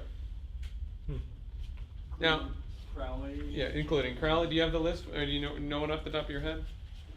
Mung, Yeah, Mung did. Crowley, Israel. Israel. One of our best friends. Yeah, right. We're old friends. Yeah. People who know better. LaRouche's response was, "This is stinking cowardice. It's nothing but that." All right, it's just flat out cowardice, which is why I'd say that one of the crucial things. The question is, I mean, part of the point of going through these case studies is to show people we know where it's going, and the shift of the recent week has to include this thing I'm trying to report to you from Albany. The young people I spoke to, the aides, right? The young people Suzanne and myself and Robert and Bruce spoke to, they said, and they were different. They said, yes, Snowden did this. A 29-year-old. And they said, and then what happens is it clicks. It should click. It's not going to get any better. It's only going to get worse until there is a systemic change. And the systemic change is from empire to American system. There's no other way to do it. There's no halfways. That's why you need a full programmatic response. Glass-Steagall, the credit system, NWAPA, is a single program, a single concept of the American system revival. And it can't be this and that and the other. Because any inch that you give them, they're going to pull off scandal here, scandal there, scandal there. They have. If you try to get into a war of predicates, then you're gone. If it's on any single issue, you're going to be overwhelmed. But it's the power of principle that is our weapon. And principle is what will save humanity. It's a principled action. It's a question of whether a cadre of people intend to make a species leap. If you've been listening to LaRouche recently with the recent paper, the question is, there's actually, if you have the courage to confront creativity per se, to look at your own humanity from the highest picture, from the highest order that is, if you have the courage to do so, then as a human you can make a willful leap to become an individual of a different quality, to be the genius that history demands today. And it's not something that's like a matter of aggregates. It's not something that like day by day I'm going to get a little bit better, and a little bit better, and a little bit better. There's a process. It's not defined by some event. It's not defined by something like Snowden said this. There's a natural process where I realized, read the interview, natural process where I came to this action. It wasn't that I woke up one day and I decided to do this. So there's a sort of an irony here that's challenging, right? On the one hand, the human individual makes this creative leap that's defined not by some sort of clock time as we know it. It's something that's different. But on the other hand, it's a process. So it's both sort of. I think that's a crucial paradox to try to discover, because it's not like you can wait and say, well, maybe tomorrow I'll wake up and I'll like have the inspiration and I'll do it. Maybe tomorrow I'll make the creative leap, right? I bet. I'm kind of tired this week. Maybe on Monday I'll become a revolutionary individual. That's not how it works. But on the other hand, there is this leap whereby you go from one quality of action to another quality of action that is categorically different, because you're actually fighting on principle. I think that's and in that sense you're living your life in a way that is as though escaped from the prison of clock time. You get to step onto the stage of world history. and then you leave behind your sense perceptual, what you think of as being your identity. Because you have to confront the fact that my identity is defined by the effect on the future generations of what I do today. And then you get to drop a lot of your ego, and you get to lose a lot of the, but it takes this tremendous will and fight and genius. It takes what LaRouche said last night. It takes guts and it takes brains. And we know it's kind of an ironic statement from him because he doesn't mean the brain. He means it takes, this quality that MacArthur had of knowing the flank and going for it, and you don't let up until you win. And I think that's what Scott is referring to here, particularly in terms of knowing your enemy. If you don't know, if you think to yourself, even if you were to think to yourself, my problem is the Queen of England, you're upside down. You're going to lose it, because when she dies, there's going to be someone else.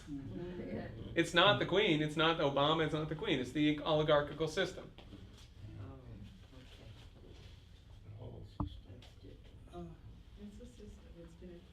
If Glass-Steagall goes into effect, how would the British Empire and the Wall Street and the derivatives be shut down? Would they all be shut down in one lump blow, or would it go in stages, successive stages? I don't totally understand on the mechanism. I think they would just, like the market value of these things, no one would buy them.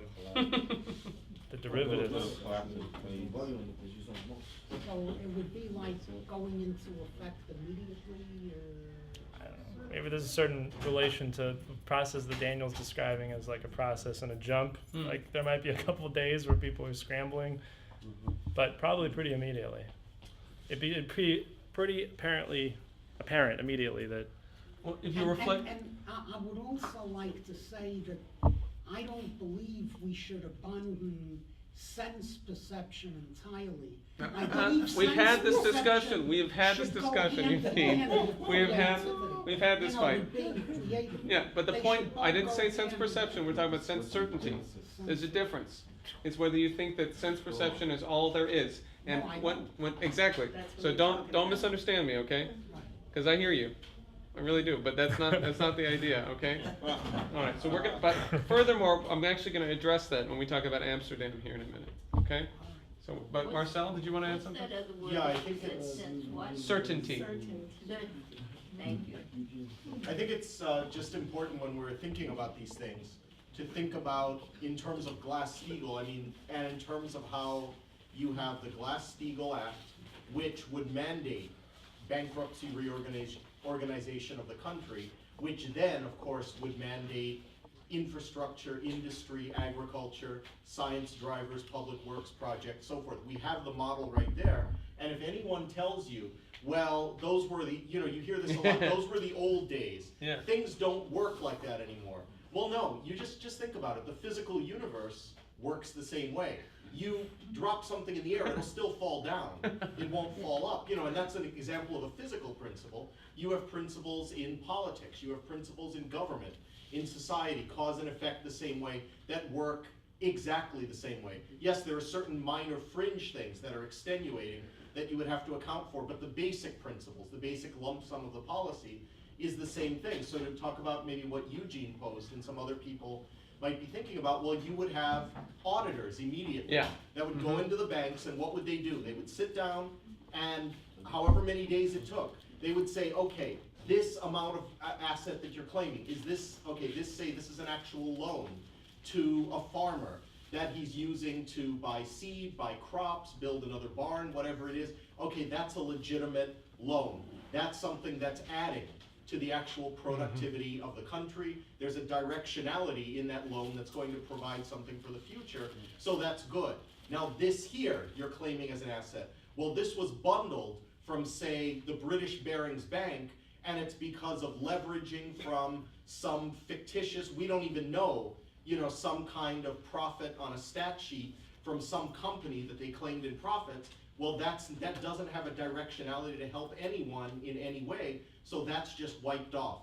And then at the end of that, you say, here's what the bank's assets really are, here's what's wiped off, and then you say, is it determined on the principle of Glass-Steagall that this bank is going to be in the best interests of the future directionality of this society, physically productive, to exist or not? If it's yes, then we capitalize that bank, we help it out with the loans it has and so forth that are for physical productive purposes, and if not, then you wipe that bank off. It's not anything that's going to help the future productivity of society, so we can do without it. Thank you. That's what you do, right? I think that's an excellent description of it. Yeah. That's a great hold, one moment if you would. I mean, that I often, if you want to put it into a single sort of image, I think that I often return to this idea of what is on the front page of the New York Times and the process that Marcel just described. You would literally have these beautiful pictures that would be of a horde, just a straight army of auditors flowing into the banks. Just like you would see pictures, because it's going to take hundreds upon hundreds upon hundreds of auditors to do this. But they're going to go in, and it's going to say something like, America gains its freedom from bankers' dictatorship. I get a picture of an auditor with a Wall Street banker looking over his shoulder, and he's going, "Oh, this is bad." What do you want to say, Ron? And this, what you're saying, doing today, if somebody says, oh, well, that was the old days, they did that in the 30s, right? You just tell them, turn around and tell them, listen, with the internet and computers, this can be done faster today than it was done in the 30s. Well, I think It could be done a lot faster, because the whole system, you wouldn't have to have, as you say, armies, because you would electronically enter the bank, and you just do it. Now, but and it can be done. okay, but let's get to the higher principle on this, because we're not talking about that. That is mechanically what would but that's what would proceed. But people no, say it can't be done. I know, to him, but they're but saying it can't. mechanically When it they're can be done. Rod, It can be. when they're saying it can't be done, they're talking about what we're really addressing today. If the younger generation is not immediately reformed on the basis of returning to what Roosevelt did, if we do not return to that, then the younger generation is going to kill the country. That's what he said. We have a small window of time in which to train the young people who actually have the guts and the brains to become leadership to do the physical work.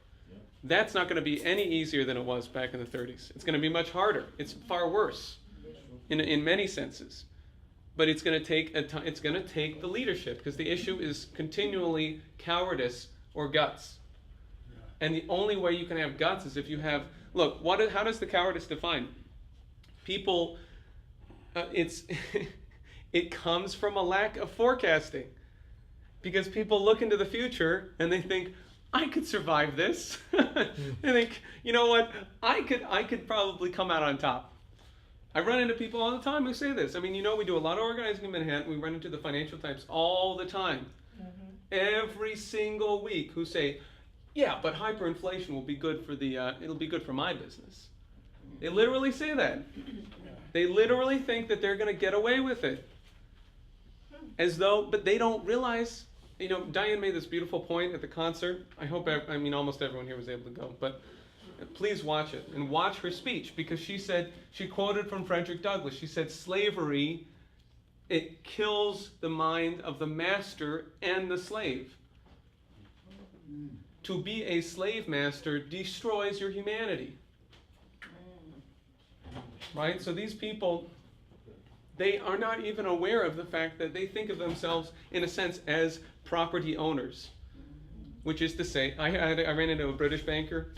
I said, Dodd-Frank is going to kill us. It holds up derivatives above the people. He said, well, I'm a derivatives man. So that's okay with me. I said, you're a genocidalist. He said, right on. He gave me a thumbs up.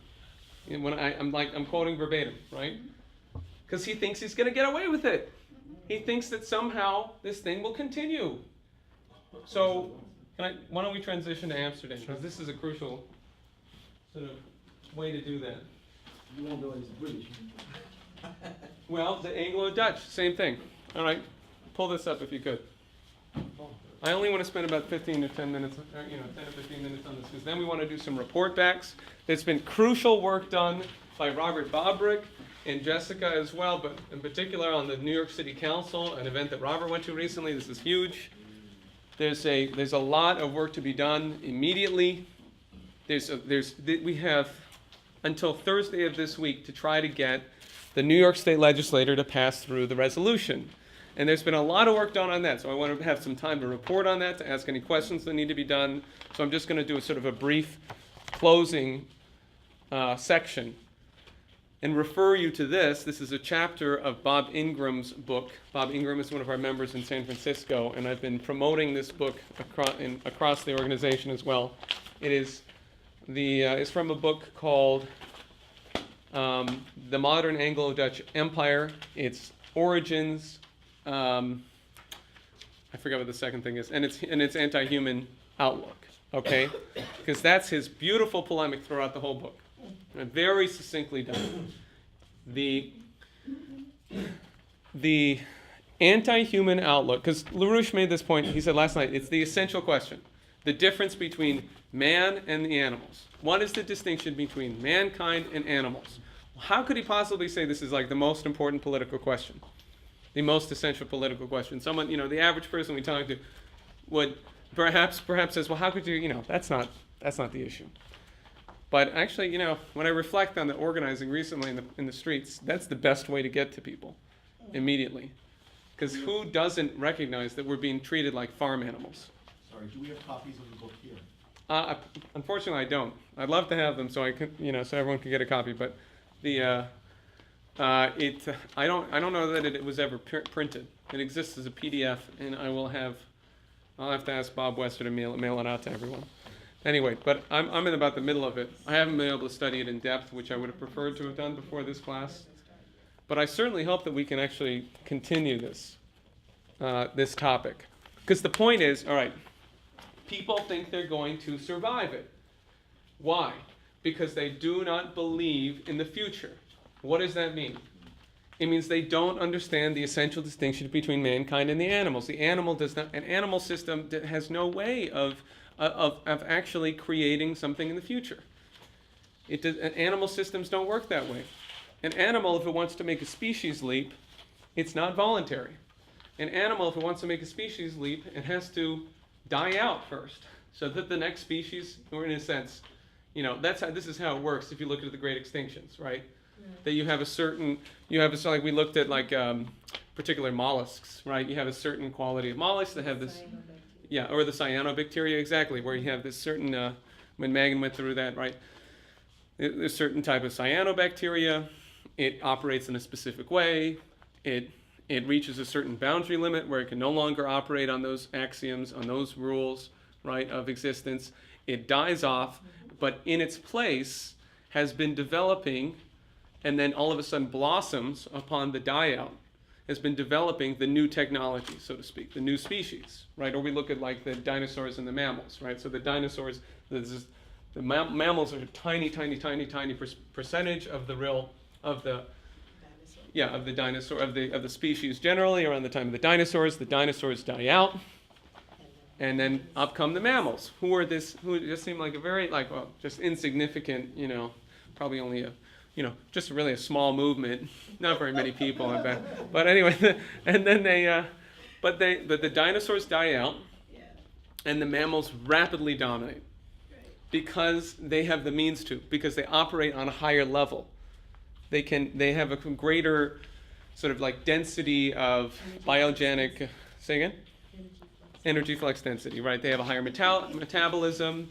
They can do things that other things cannot. They can move around during the night. Absolutely. So they can control their own body temperature.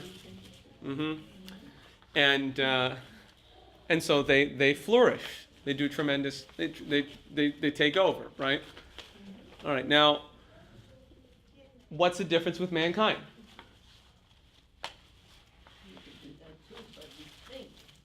We think, we use our minds. Amen. Okay, amen. All right, so what is that? Amen to that. Amen to that. We have a higher creator that made us that way.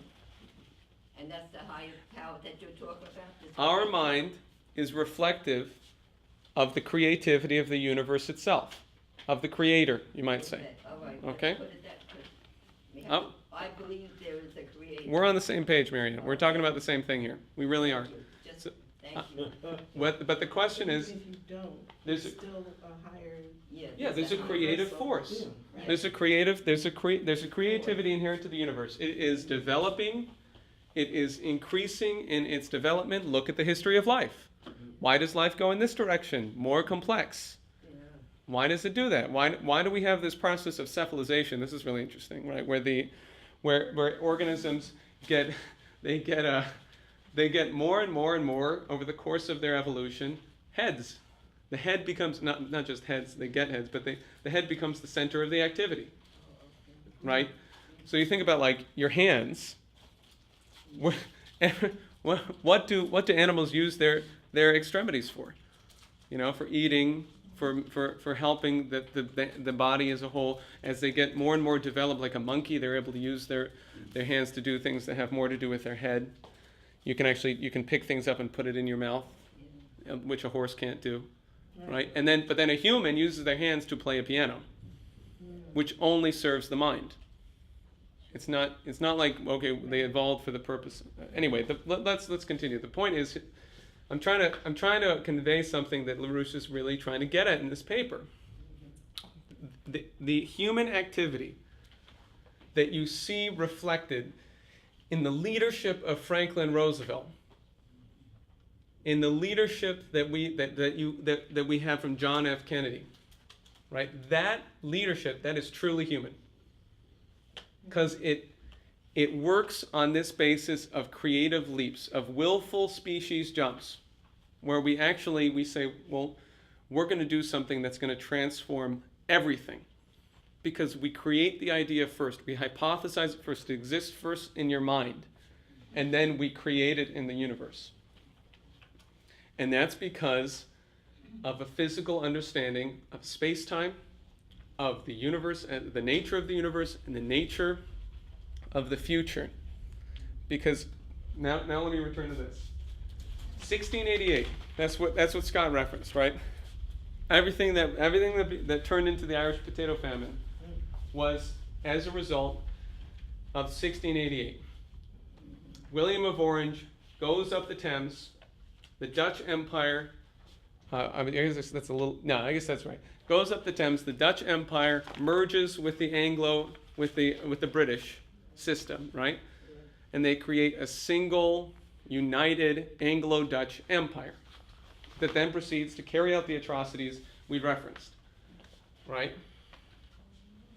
And among many more that we talked about in terms of what's happening today under that system. It's the Anglo-Dutch system.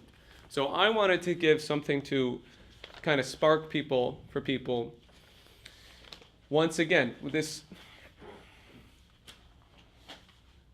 the Dutch system is predicated on an idea that man is a beast and that the future is unknowable because man doesn't have a mind.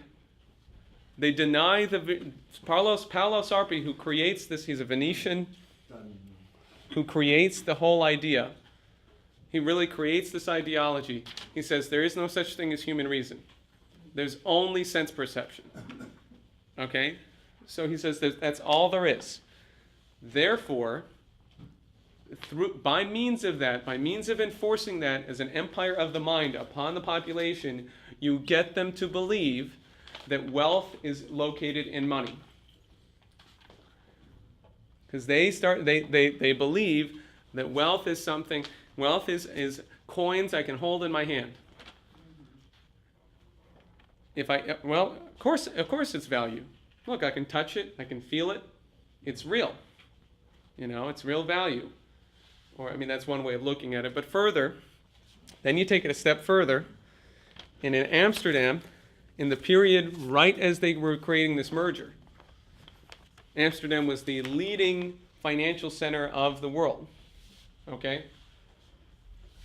and they created, for the first time, the financial derivatives that define the gambling system that defines Wall Street today. Okay, this is where they first created. This is the incredible gambit, where you get someone to believe that merely by shuffling money around, you can create wealth. That by it's this beautiful game where I can win if I just play it right. You know, then if I can win, we can create money, and therefore we can create value. Okay, that is the essential question. That defines the empire, is that you get people to believe this, right? And we have to crush it. Okay, so I open up with this is a great little quote at the beginning of it. It's like the Dutch tulip.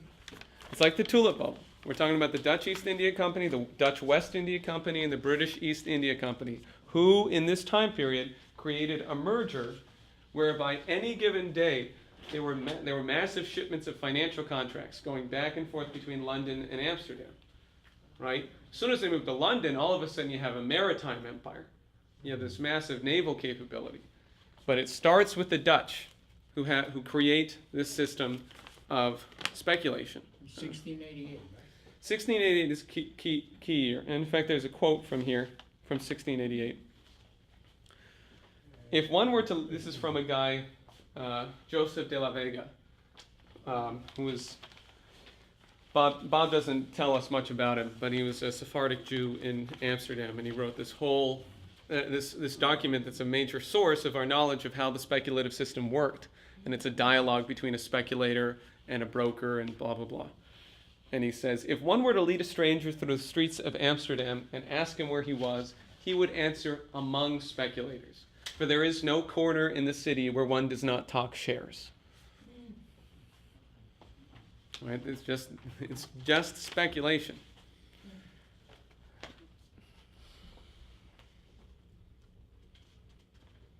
Now, I want to turn, I think I want to turn to the next page. He's gone through the development of the Antwerp Bourse, which is the word, and I'm sure I'm pronouncing it incorrectly, but it's the word that means stock exchange. Because in the Netherlands, before the Venetian system moved in, before you had massive oligarchical money move in, even before that, you had the first stock exchange. Okay? And this is a huge operation because it's been done it's been imposed upon an area, the Netherlands, that had a great Republican opportunity. In Erasmus, who was a tremendous fighter for humanistic ideas, for the Renaissance concepts, in the Brotherhood of the Common Life. This is the very system out of which Nicholas of Cusa comes. It means that you have these people who, coming out of the collapse of Europe in the bubonic plague, these monks who are committed to the idea we're going to take young, impoverished people, just serfs, essentially, the children of slaves, and we're going to raise them, and we're going to give them a new education, a classical education, a Platonic education, right? And out of that came Joan of Arc. Out of that came Nicholas of Cusa. There was a major amount of force of the Brotherhood of the Common Life within the Netherlands. Okay, so similarly, you have Rembrandt, right? One of the greatest humanist painters that the world has ever seen. So there was a huge potential, tremendous potential, and they crush it. They totally crush it with speculation, with the imposition of a financial system that is designed as a gambling house, right? And what did I want to get to? Well, what was Maybe return to me. All right, 1688 was what they call in the history books the Glorious Revolution. Yes, right. Supposedly gave Britain their democratic rights. Sure.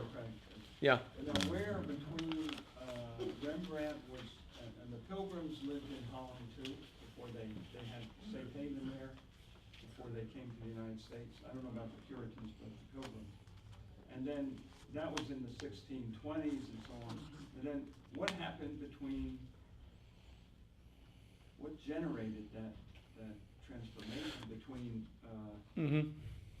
1620s, 30s, Mhm. and Rembrandt lived around that, I don't know. I have to be honest, I don't know his time, exact years. What generated that transition? Well, here's how I understand it. And like I said, I'm only working through this book. But I'm doing it from the standpoint of what LaRouche said last night and his whole polemic on the Anglo-Dutch, right? And I think that's how we got to do it. Here's how I understand it from the work that I've read from Bob Ingram. Essentially, over the course of that period, the Dutch, basically the Venetian oligarchical system, the Venetian families, 3 of the 5,000 families that define the oligarchy, that had the family fondi, the huge banks that would enslave whole states on the basis of these massive usurious loans, right? They move into Amsterdam, and there's a guy named William the Silent who resisted a push by the Spanish to come into the Netherlands, right? William the Silent was actually of the House of Orange, but he was one who actually would have, as I understand it at the moment, would have looked towards a republican future, right? But then he gets crushed, and in comes essentially families that achieve a total domination of the world slave trade, of the African slave trade. These are the people who first get African slaves into the North America, for example, and it's through that domination of trade. I mean, Amsterdam, although they weren't this maritime empire that the British were, they were the biggest port in Europe, as I understand it. They were American. Still is. They were American. Yeah, what I mean is not to the extent that the British became, but they were, they were the greatest port, so they had this massive control over the trade of commodities, over the trade of, etc., but over the trade of slaves, but emphatically over specie, over financial contracts as well, and that's what developed. Is all of a sudden you had this explosion of speculation where all these people believed that they were somehow engaged in something that was creating wealth, but they were really, engaged in the creation of this massive empire. And the distinction is that this is the beginning of the European central banking system as we know it, because before, the Lombard bankers had actually, as I said, they basically enslaved states, right? Or by loaning them money and blah blah blah, and getting usuriously and loaning them money and getting a massive tribute as a result, so that they would have to turn over like the whole cotton production of wool production of Britain. We're going to have to turn the whole thing over because of how much money we owe to the bankers. Right now, the distinction is that in Amsterdam they created the Bank of Amsterdam, where you had a public bank, all right, which is it's not a national bank, all right. It's a here we go. Okay, I want everyone to turn in. We're going to have to just wrap up here, unfortunately, because we don't have much more time. But that's why I brought this, so people could at least read this chapter, because it's quite interesting. But if you go to under banking and money, and you go to the part that says, from a technical standpoint, it's the third paragraph up. From a technical standpoint, the single most important banking invention in Amsterdam was that of central bank money, which is often described as the foundation of modern central banking systems. This developed around the notion of a unit of account, establishing a relationship of bank money, the privately issued notes of the bank, to specie, with the value of the bank money eventually becoming the actual legal unit of account and the basis for the final settlement of all contracts and accounts. Any contract you want to do, any account you want to settle, you have to go through the Bank of Amsterdam, right? When the Wisselbank ended the right of specie withdrawal in the 1680s, the ascendancy of fiat bank money was complete. The financial paper of the central bank was legally the official money of the realm, so to speak. What this did was to institutionalize a system whereby the power of money replaced any concept of the common good as the governing principle of society. It also took the power over currency and credit out of the hands of the sovereign government. The issues involved are not technical, they are axiomatic. This concept of the preeminence of money is at the heart of the modern system of central banking. It is a system based on money, usury, and debt, where both the people as well as the government are controlled through the central bank's power over money and debt.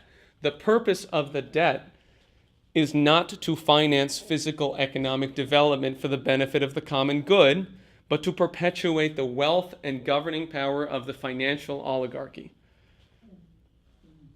And he continues, by the second half of the 17th century, the Wisselbank had amassed an enormous concentration of financial power, which gave them the ability to expand the empire and finance wars on a scale never before seen. So, and then what you have, and then in the following chapter, which I found to be extremely interesting, was, or the following section, speculating, and it goes through how in this period they created forward contracts, futures contracts, options contracts. This is actually a really good primer, because when you see these things in the very basic primordial form, you can have a better sense of what they are today. It's just all bullshit. It's all bullshit. There's nothing to it. It's just nonsense. It's just a way to control people by getting them obsessed with the idea of their success in a gambling system. And then that's exactly what the plan is now. Yeah. Exactly the same thing. Yeah. Yeah, exactly. So Wall Street is the new Amsterdam. And that's why we got to crush it. And we know the enemy, and we know the weapon, and what's incumbent upon us is to take on the intention. You are not engaged in a fight to restore a Glass-Steagall. That's not what we're doing. It is not it at all. Of course we're going to have to do that. But that's not what we're doing. What we're engaged in is to fight for the new paradigm, which is a humanist renaissance. The only thing that is above the only thing that subsumes the whole thing is, what is your image of mankind? Is man a beast, or is man an animal? I mean, is man a beast, or is man creative? Right? Because if man is just a beast, then you can just gamble his future away. And that's if man is then we're just going to die. Well, that's it. We're just going to lose everything. We've reached the point. We're living under a thermonuclear system. When World War breaks out today, it means extinction. You know, when you have 1923 style hyperinflation, it means literal potential, dark age, which in this moment, the rapid collapse. I mean, if we have imagine if we have a humongous financial disintegration of the type that will happen if we do not fight, you're telling me you don't think that the nuclear weapons are going to go off? In the event of a massive, absolute hyperinflationary blowout of the global of the transatlantic and therefore global monetary system? That's the existential threat that we're in. And that brings the point on Obama. You pull out Obama, you pull out the empire's puppet, you pull out the controller in the United States, the decider on this. You pull out their insane mannequin. And that's the moment we're in right now. We're talking about this week, next week, the following. If something, it's just prepare yourself for the actual species jump that is required of you. Because the point I just want to make again and again, it's not going to get any better. Forget it. It's not getting any better. It's only going to get worse until we get Glass-Steagall. You can't live your life on the basis of like some kind of schedule. It's coming crashing down on us, and it's our power and our unique gift that we can stop it. We can save this thing.